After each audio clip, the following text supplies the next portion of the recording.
Hey, you. Hey, you. Yeah, yes, you. With the headphone on. Exactly. Don't skip, don't scroll, don't move.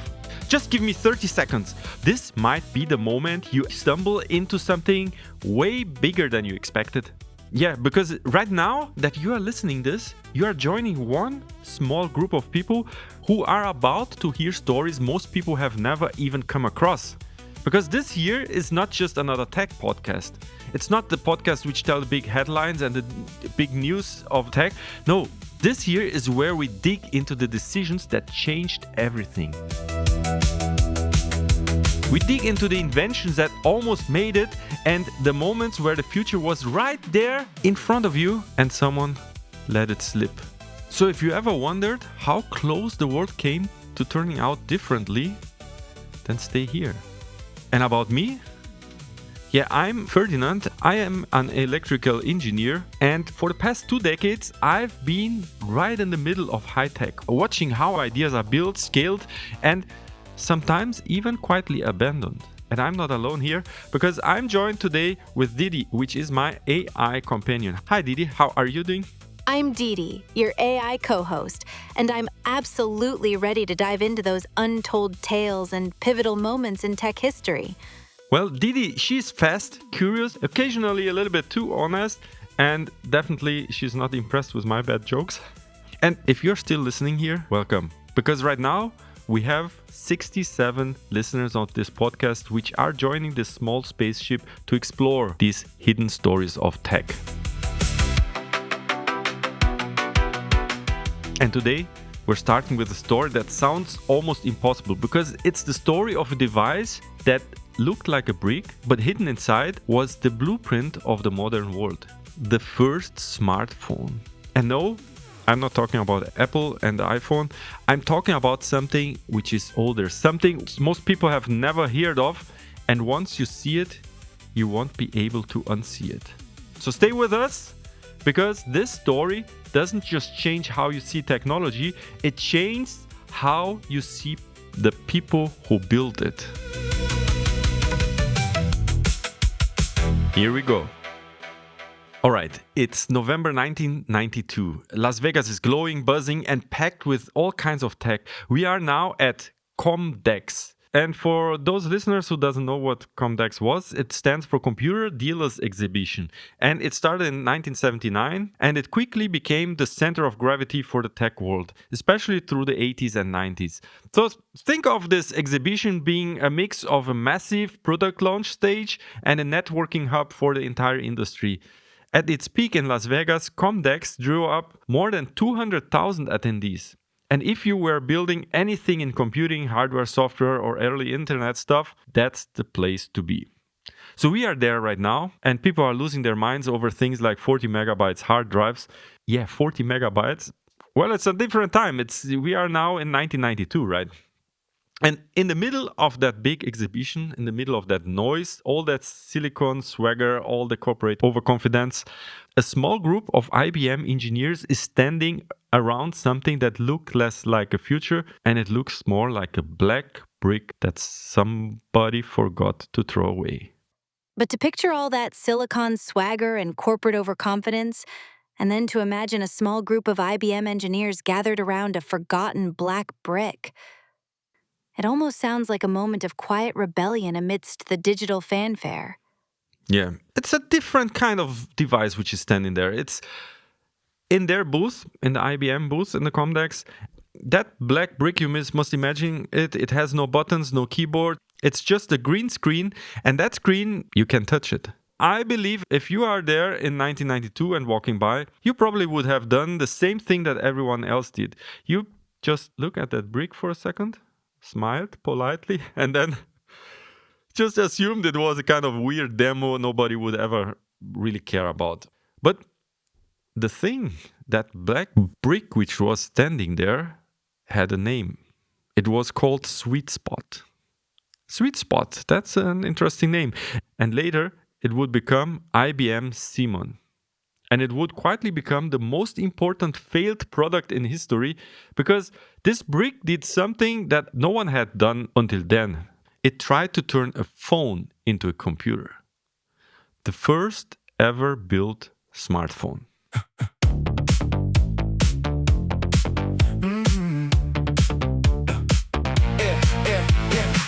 A brick with no buttons, just a touch screen. All the way back in 1992, that's absolutely unheard of for its time. And if we want to understand this story of this first smartphone, which came decades before the first iPhone, I think we need to understand the story of one person which most people still don't know. His name, Frank Canova. He is an engineer at IBM. People like Canova are often the ones who build the first version of the future, while everyone else is thinking and arguing if that's even a good idea. And Canova, he's exactly that kind of person, that kind of quiet visionary, more a kind of a builder than a showman. He's interested in knowing how things actually work. And in the early 1990s, that mindset was rare because at that time, most of the world still thought about phones as being phones and computers as being computers. And anything that tried to blend the two things together was expensive headache waiting to happen. But Canova, he looked at that split and asked, what if I make a phone smart? Oh, quiet visionary. A builder more than a showman. That's often where the truly revolutionary ideas spark, isn't it? Yeah, this sounds simple, but it's like a pathway. You are starting to turn, like you're taking a turn here on history. And the idea behind Siemens was actually simple to say, but it was brutally hard to build. Because putting a computer in a device small enough to carry around, make it connect to the network, make it useful enough that business people might actually live with it, sounds normal now, but in 1992 this was really an absurd kind of an idea. And I think you need to remember the context here, because this was a world where most people were still carrying pagers and computers were still very much desk boxes. So the idea that one object could handle calls, messages, contacts, calendar functions, and execute many other digital tasks, that was not just an idea for a new product category, it was challenging. And if you look at photos of the IBM Simon, you will see that it looked like a brick because, well, it was basically a brick. Like a chunky black box. It was heavy and rectangular. It had very sharp edges and a really industrial design. You had a monochrome touchscreen. It had no physical keyboard, nothing. It was just that greenish display you tapped on with a stylus. And along the side, you'd find few basic buttons for power and volume. And at the back, a removable battery pack that added even more bulk to the whole thing. The overall vibe of it was somewhere between a walkie-talkie, a pager, and a prototype from the future. It was really trying to be something new. The device was trying to teach the market a new behavior before the market had any reason to ask for it. And that actually is always dangerous because if you invent it too early, you do not get credit for being right. You get punished for being inconvenient. You're right, Ferdinand. It sounds like it was trying to teach the world a whole new language before anyone even knew they needed to speak it. It's a tragic irony of innovation. About innovation, IBM actually has a remarkable story of innovating, not really getting the breakthrough of it. Because IBM has this special talent of seeing the future and letting it slip away. Before Simon, IBM had already done something that changed computing forever.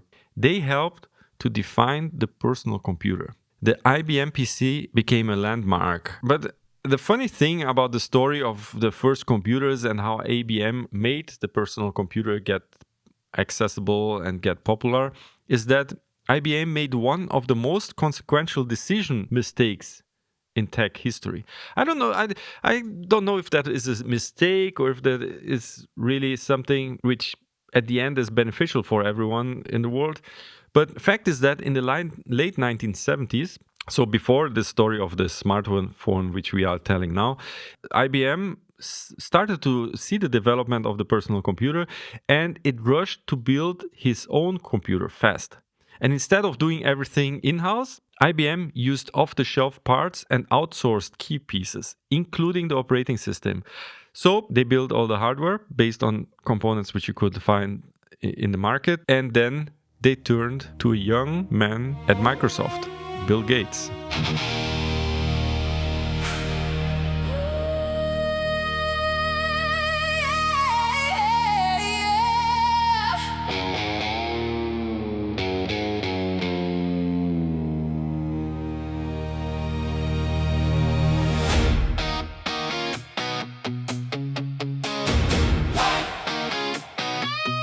Microsoft didn't even have an operating system ready at that time. They quickly acquired one, the QDOS. Alone this story of the creation of the MS-DOS and how Microsoft made that deal with IBM, I think is amazing. And the twist is that IBM allowed Microsoft to keep the rights to the software and license it to others. And while IBM created the standard, Microsoft ended up owning the software layer that run an entire ecosystem. Just enough to get it done. So you see, I think this decision was good because Microsoft became this company which can apply their operating system to whatever system they want. They are free for that. But at the same time, for IBM, maybe it was not the best decision because they don't own the software. In today's world, software is really where the music is playing. Here you see how IBM helped to light the fire, but someone else ended up owning the room. And that pattern really shows up again and again. Another interesting story about IBM was that, you know, today when we scroll on the internet and when you use your computer, of course you use a mouse, you click here, click there. It's this image which you can interact. But at that time, it was not like this. In the early 1980s, IBM first PC were built around text-based system like the DOS. So you only have a prompt and you need to type in. And at the same time, the real breakthrough for the mouse-driven graphical interface came from places like Xerox, the PARC research. And they invented this graphic interface with a mouse with a cursor where you can scroll and navigate through your image and click different buttons. That idea was rejected by IBM, but it was consumerized by Apple, who really embraced that idea of this visual interaction with the Macintosh in 1984. Apple made graphic user interface simple and accessible. And later, Microsoft also started with this and dominated it with Windows, which everyone knows, of course. And that shows another case of IBM building something powerful, but letting others define how the world actually uses it. I found this story of the IBM so fascinating, and that's why I want to tell it here.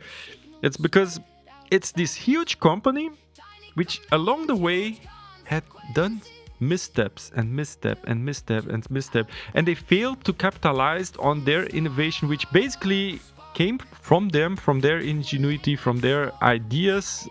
But if we see more in the recent times, like the AI era, which we are living right now, IBM was in the forefront of all of it, starting in 1997. What they were looking for, one small disc and a big new world was born. Yeah, it's really fascinating because wait until you hear this.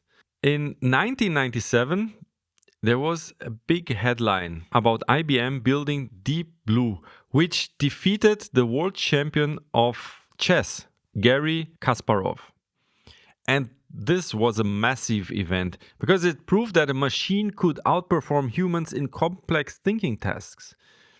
And at that time, of course, this was not logic, was not nothing really taken for granted. It was a machine that with cognitive thinking outperformed a human.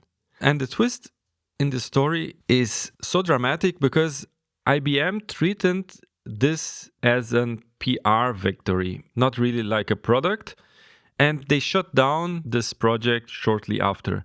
So there's out from this whole Deep Blue development project, there came no platform, nor commercialization, and no AI strategy. It was just finished, and that's all. That's amazing if you think today's company, how they capitalized on everything AI and everything which use machine intelligence. And if you fast forward to 2011 even, then came another big announcement from IBM. It was the IBM Watson, which beats up top human players in Jeopardy. Again, that huge moment, because it's like a machine, feed it with all the knowledge, and it can give you the answer. Yeah, today we have so many AI tools to use exactly for that. And IBM in 2011 was already at the forefront of it. But that time, IBM even tried to turn Watson into a business, especially in healthcare, but it didn't really deliver the real world value at scale.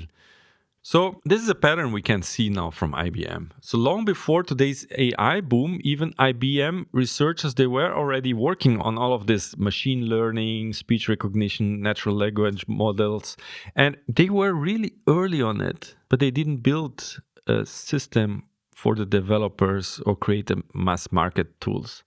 And they also didn't move fast enough. And that's a pattern we can see here. A pattern of IBM which keeps doing something fascinating. They reach the frontier first, they prove something, and then someone else turns this into a global platform. For the first smartphone, IBM, they knew they had something unusual in their hand. But to build it, they need help. And the obvious place to go at that time was Motorola. Because it was the giant in mobile communication. They knew phones, radios, batteries, and they knew the guts of mobile world better than almost anyone else.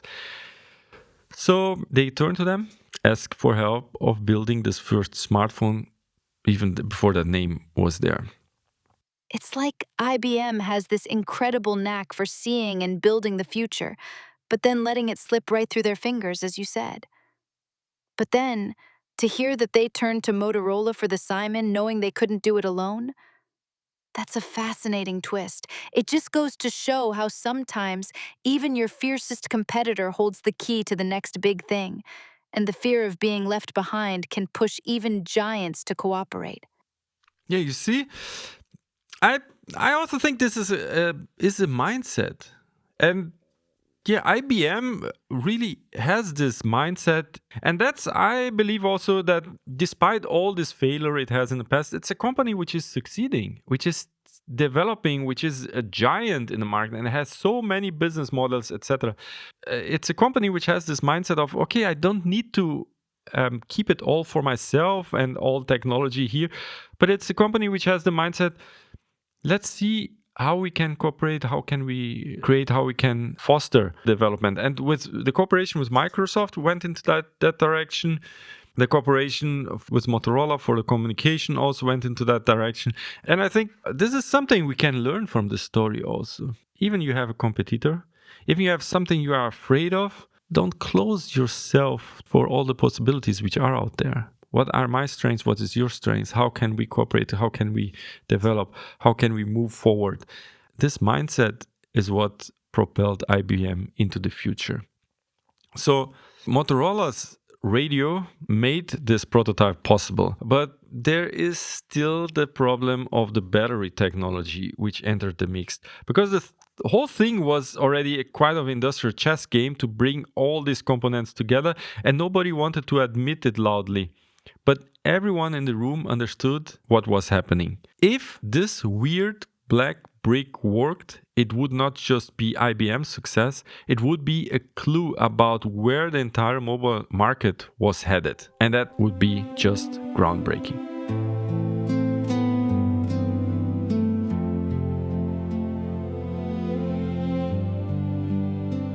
In a glass case globe. At some point, the project needed a real name. It was Sweet Spot for the people involved in it, and even before Simon, the project had a code name called Angler, which honestly sounds more like a device to catch fishes. But then Bell South stepped in. And for those who don't know Bell South, it is a major US telecommunication provider. But this company, Bell South, they wanted something simple, something which was very memorable, something that even a child could say. So they looked at a game called Simon Says and shortened it to Simon. And the slogan became mobile communication made simple, which I think is a fantastic slogan, to be honest. Simon, so simple, so memorable. Mobile communication made simple is indeed a fantastic slogan, perfectly capturing the ambition for this groundbreaking device. Yeah, I also think so. The name worked because it did something important. It made the product feel less like a lab experiment and more like a real object with a purpose. Then the reality hit. Engineers were reaching past the edge. Because the launch was supposed to happen in May 1994. That is when the story should have turned into a victory lap.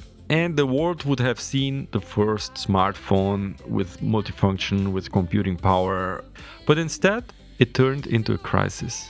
Because right at the end, during the quality testing, the software started breaking apart. You must imagine now, they are about to launch a product, and the very thing that made Simon different, its smart feature, that integration of all-in-one promise, turned into a mess of bugs and instability.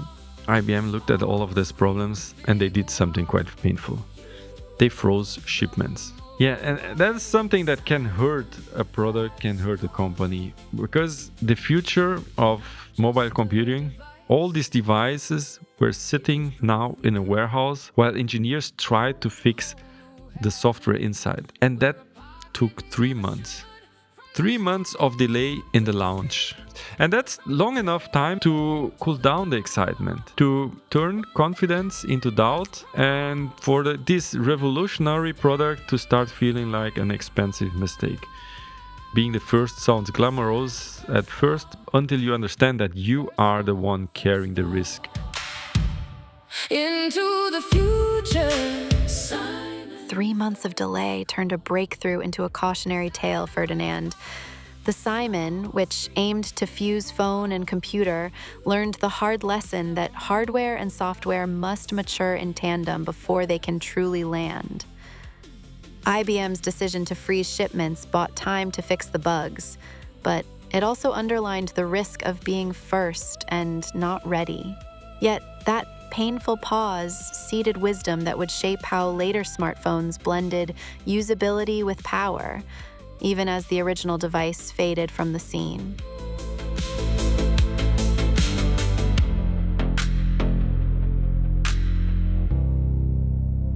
Yeah. So you see, they already have a hard start for the Simon. But when it finally launched in August 16, 1994, it came with a big price tag, which made people blink. It costed whopping $899 with a contract. And that's, in today's money, would be around $2,000 for a phone computer hybrid. It's a thing that most people didn't even know they wanted it yet. It had a calendar inside. It had a sketch pad. It had predictive keyboard, which honestly speaking would be not so easy to type something inside using only the stylus pen. And it had fax capability. And it was the beginnings of the app-like thinking that would later define smartphones. Because this was not just a phone. You must imagine it like an experiment of what personal computer could become. And for a moment in time, it looked like IBM might actually have pulled it off, but then came the part that makes this story weirdly painful. The apps, painful. This is where it gets dangerous, isn't it? This is where it got dangerous, because you know this IBM mindset of collaborating, of integrating different sorts and different products with different suppliers, different technologies. IBM opened the door to third-party software like the App Store, which you know today. And that alone at the time was a big deal, because that was one of the moments in history which quietly let you peek into what the future would look like. Because then a company called PDA Dimensions created Dispatched, which became the first ever third-party smartphone app. Sounds like something which is around to revolutionize the whole industry, and technically it was also revolutionary, but the pricing was so extreme that it almost sounds like a bad joke. The software, or better saying this app for that new smartphone alone, cost $2,999, and plus $299 for the phone client. So you have these two parts of the software. How much? Over $3,000 for an app. And adjusted for inflation, you are talking here about something close to $5,000 for an app. So you can imagine the result of this, right? You know how many they sold? How many could they possibly have sold at that price? I will tell you. They sold 2 copies. Exactly 2. 2 copies of their software, which would be funny if it's not tragic, right? Because that's how this early platform looked like. This is not an ecosystem. This is like a very expensive proof of concept built for a world that has not yet arrived. And then, of course, there's the battery problem. It's almost too cruel to tell it here because Simon had only about 1 hour of talk time battery life. And that's the kind of limitation that ruins trust very fast. Because the device can be brilliant, can be visionary, but if the battery keeps dying, they just feel annoyed, right? And that's where IBM Simon collided headfirst with reality because the concept was just ahead of its time. And I like to make this comparison to another story which I tell here, which is the story of the Game Boy. Because the Game Boy is on the exact opposite spectrum of this scale.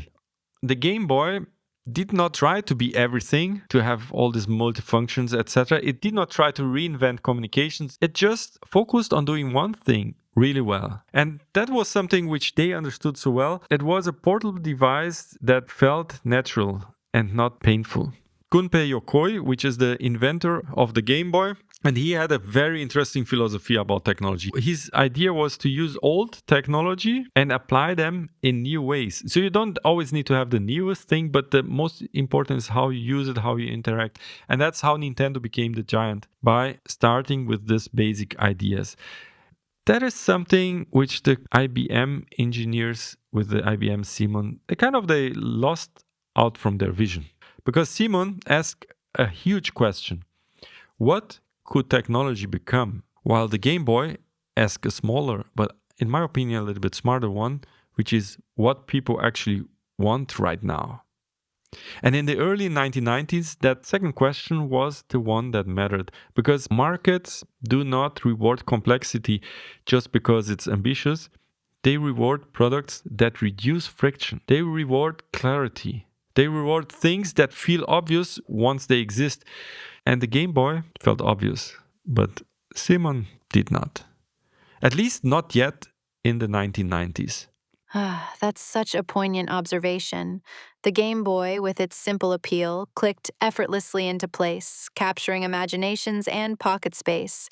But the Simon, ahead of its time, was trying to introduce a concept that felt anything but obvious.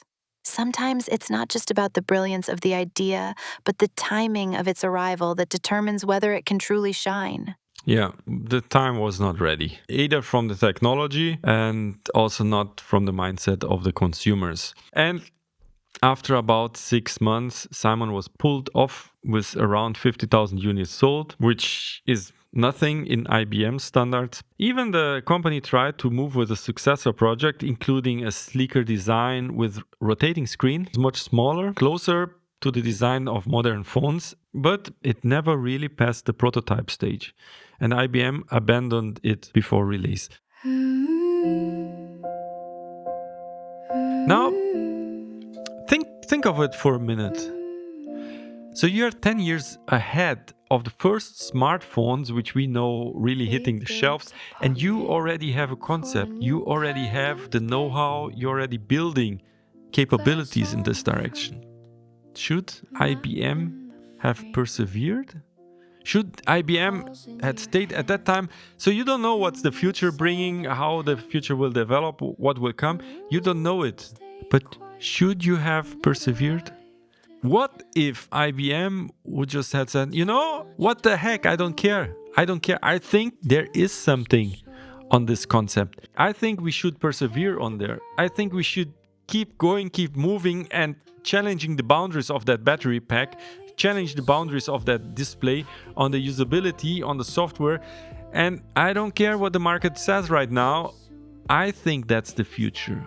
I, as IBM Corporation, think this is the way we should go. And then go deep. So it's a gamble. Yes, it's a gamble. Imagine this future. We would not even be using the Apple smartphones. Maybe now we would be using the IBM smartphone. That's where our history would have split. Can you imagine this world? It's the ultimate what if in tech history. You're right, the market wasn't ready, the technology was clunky, and the price was prohibitive. But to have the building blocks for what would become one of the most transformative devices of our time, and to abandon it right before the true boom, it's a poignant reminder that being first doesn't guarantee victory. Sometimes the pioneering is simply too painful, and the cost of educating the market falls to another. Imagine that world where we're all using IBM smartphones right now. It's a fascinating fork in the road, and it makes you wonder about the immense pressure and risk involved when you're literally inventing a new category.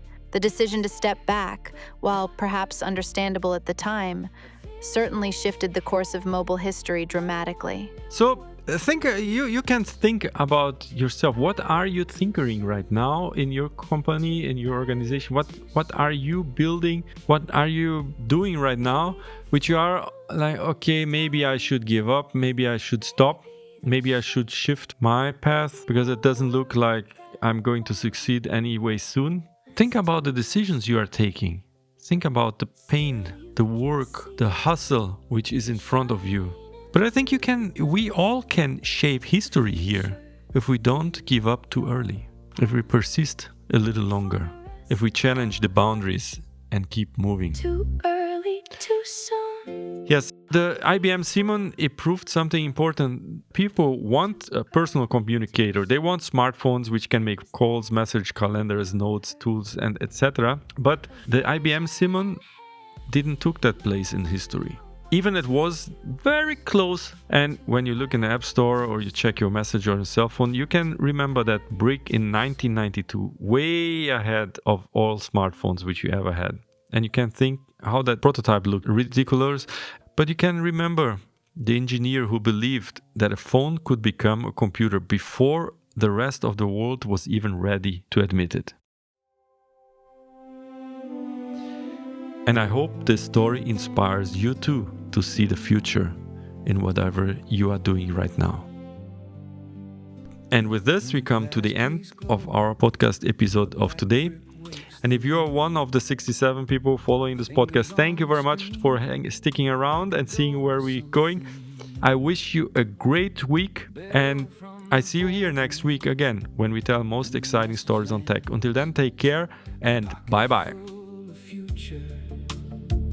In a working hand, from a line on paper to a call in your palm, one idea kept moving and the whole